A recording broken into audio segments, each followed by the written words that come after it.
Renungan pagi pulang ke rumah oleh Ellen G. White, 23 Juli 2020. Mari kita berdoa. Bapa kami yang di sorga, Allah pencipta langit dan bumi, laut dan segala isinya, Allah yang maha besar, maha kuasa, sumber segalanya, yang kami sembah selalu melalui anak-Mu yang tunggal, Yesus Kristus. Terpujilah Yesus, anak Allah yang maha tinggi, penolong dan penghibur kami. Pada pagi hari ini kami bersyukur boleh bangun dan berbakti, dan sebagaimana membaca nasihat firman-Mu, kiranya ini menjadi perubahan dalam hidup kami, agar hidup kami bertarak. Kami serahkan hidup ini dalam tangan-Mu, kehendak-Mu yang jadi.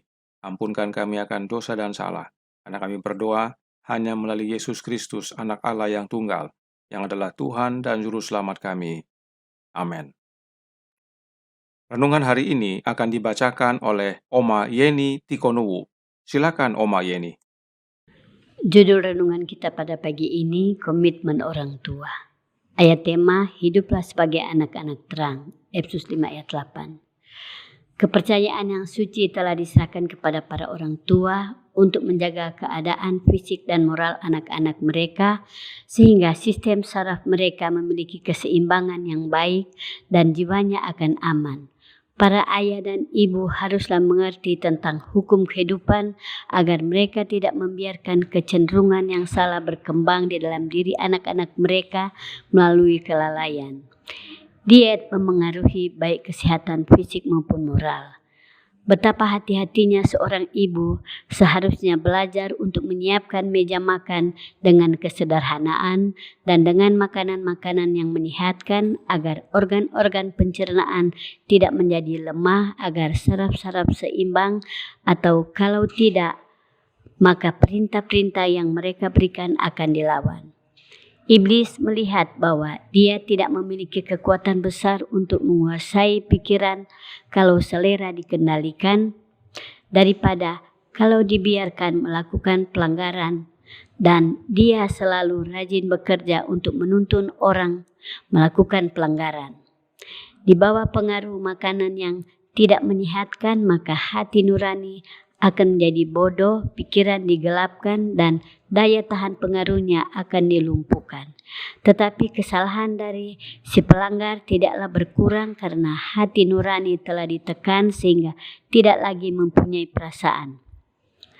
Karena keadaan pikiran yang sehat bergantung pada keadaan normal dari tenaga hidup, maka pemeliharaan haruslah dilatih untuk tidak membiarkan penggunaan obat-obatan narkotik. Namun tetap saja kita melihat sejumlah besar orang yang mengaku sebagai orang Kristen menggunakan tembakau.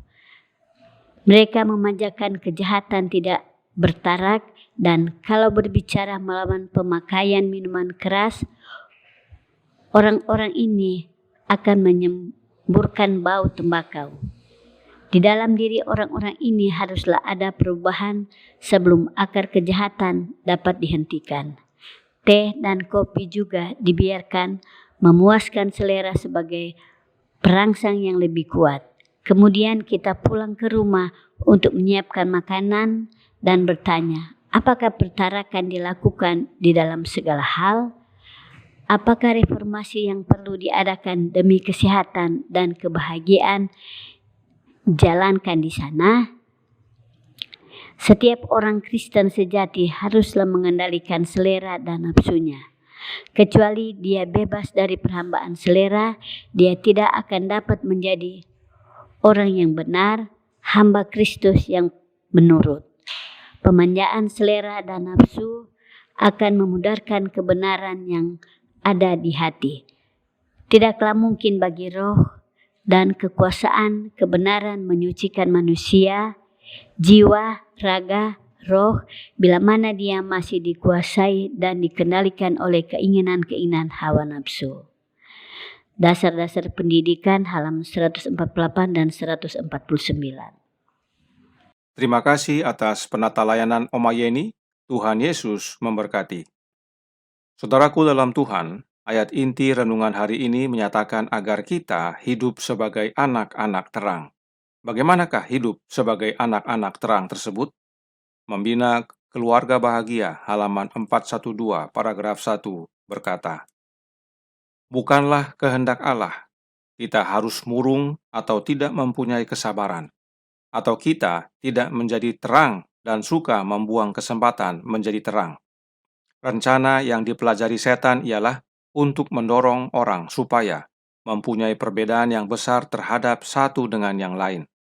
Sebagai anak-anak terang, Allah menghendaki supaya kita mengusahakan riang, roh kegembiraan, agar kita boleh menyatakan puji-pujian kepadanya yang sudah memanggil kita keluar dari kegelapan, masuk ke dalam terangnya yang ajaib. Sebagai anak-anak terang, kita menghidupkan kehidupan yang riang gembira, dan ini ada hubungannya dengan selera. Manuskrip nomor 43 tahun 1891 paragraf 9 berkata, "Saya berpikir, untuk menyelamatkan jiwa-jiwa ini, Yesus memberikan hidupnya yang berharga agar melalui kasih karunia-Nya, mereka dapat mengatasi selera dan hasrat yang merendahkan dan menjadi anak-anak Allah, anak-anak terang, dan bukan kegelapan." Ada hubungan selera dengan kehidupan anak-anak terang. Selera kita manusia berdosa adalah selera yang merendahkan. Namun, oleh kasih karunia Kristus, yaitu Roh Kristus, kita dapat mengalahkan selera kegelapan tersebut. Inilah sebabnya kepada orang tua diberikan komitmen kudus agar menjaga fisik dan moral anak-anak melalui kehidupan bertarak. Renungan hari ini menyatakan bahwa seorang ibu seharusnya belajar untuk menyiapkan meja makan dengan kesederhanaan dan dengan makanan-makanan yang menyehatkan, agar organ pencernaan tidak menjadi lemah, syaraf-syaraf seimbang, dan supaya perintah yang diberikan tidak dilawan. Ada pengaruh dari apa yang dimakan dengan menuruti perintah, terlebih perintah Tuhan. Tidak heran, setan selalu berusaha menggoda dari segi selera. Christian Education halaman 175 paragraf 3 menyatakan, setan bekerja dengan kekuatan besar untuk menuntun manusia untuk memuaskan selera, kecenderungan pemuasan, dan menghabiskan hari-hari mereka dalam kebodohan yang lalai. Kenapa setan bekerja dengan kekuatan besar untuk menuntun manusia memuaskan nafsu makan atau selera? Karena setan tahu dia tidak punya kekuatan besar untuk kuasai pikiran kita kalau kita kendalikan selera kita.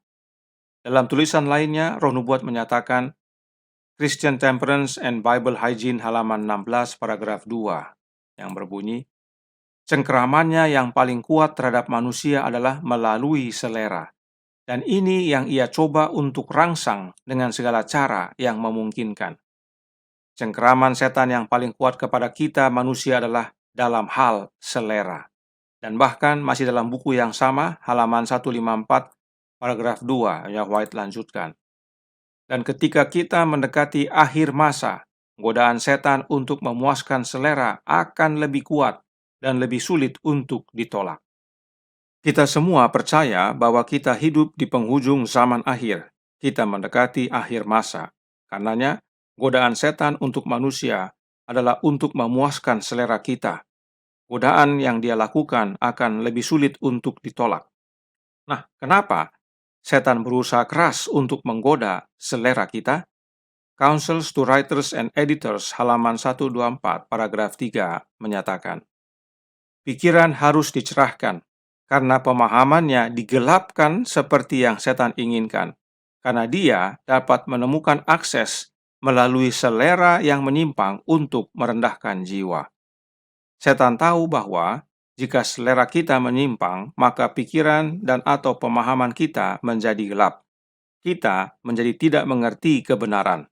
Renungan hari ini katakan, pemanjaan selera dan nafsu akan memudarkan kebenaran yang ada di hati. Apa akibatnya? Kebinasaan. Karena itu, Counsels on Diet and Foods halaman 33 paragraf 1 menasehatkan, agar dapat diangkat ke surga, umat Allah harus mengenal diri mereka sendiri. Mereka harus memahami sehubungan dengan kerangka fisik mereka sendiri, bahwa mereka boleh dapat berseru dengan pemazmur, aku bersyukur kepadamu oleh karena kejadianku dahsyat dan ajaib. Mereka harus memiliki selera yang tunduk pada organ moral dan intelektual. Tubuh harus menjadi pelayan bagi pikiran, dan bukan pikiran bagi tubuh. Organ moral dan intelektual adalah otak kita. Otak kita harus mengendalikan tubuh kita dan bukan sebaliknya. Otak dan atau pikiran kita harus mengendalikan selera dan tubuh kita. Apakah kita mampu dengan kekuatan kita sendiri mengendalikan semuanya? Sekejap pun tidak. Ingat, di luar Kristus kita tidak dapat berbuat apa-apa. The Youth Instructor, Agustus 17, 1899, paragraf 7, menasehatkan. Jika kita menyayangi kecenderungan turun-temurun dan menumbuhkan kesalahan, memuaskan selera dan nafsu, kita tidak akan pernah bisa memasuki kerajaan Allah. Tetapi, jika kita berusaha untuk menindas kecenderungan jahat, jika kita mau diperintah oleh Roh Kristus, kita diubahkan. Saudaraku dalam Tuhan, komitmen orang tua yang terutama bukanlah untuk mengatur makanan sehat bagi anak-anaknya. Komitmen kita yang utama bukanlah mengendalikan selera kita. Komitmen orang tua dan kita semua adalah untuk mau diperintah oleh Roh Kristus. Maka, selera dan nafsu kita dapat ditindas dan kita diubahkan serupa dengan Yesus. Tuhan memberkati, saya bawa dalam nama Yesus. Amin. Mari kita berdoa. Bapa kami yang di sorga, Allah pencipta langit dan bumi, laut dan segala isinya, Allah yang maha besar, maha kuasa, sumber segalanya, yang kami sembah selalu melalui anak-Mu yang tunggal, Yesus Kristus. Terima kasih atas nasihat penting bagi kami, karena berhubungan dengan keselamatan, yaitu pentingnya mengendalikan selera. Sebab setan menggunakan selera untuk menjatuhkan kami, merendahkan daya kemampuan kami, agar akhirnya kami binasa. Dan pertolongan kami satu-satunya adalah untuk mau diperintah oleh Roh Kristus. Sebab hanya Roh Kristus yang mampukan kami untuk menghidupkan kehidupan yang benar, dan hidup kami diubahkan. Tolong kami ya Bapa, hadirlah dalam hidup ini ya Yesus, agar kami semua hidup bertarak sama dengan kehidupan-Mu.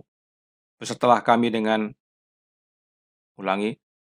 beserta kami sepanjang hari ini, kehendak-Mu yang jadi, karena kami berdoa dan mohon ampun akan dosa, hanya melalui satu nama Anak Allah yang tunggal, Yesus Kristus yang adalah Tuhan dan Juru Selamat kami. Amin.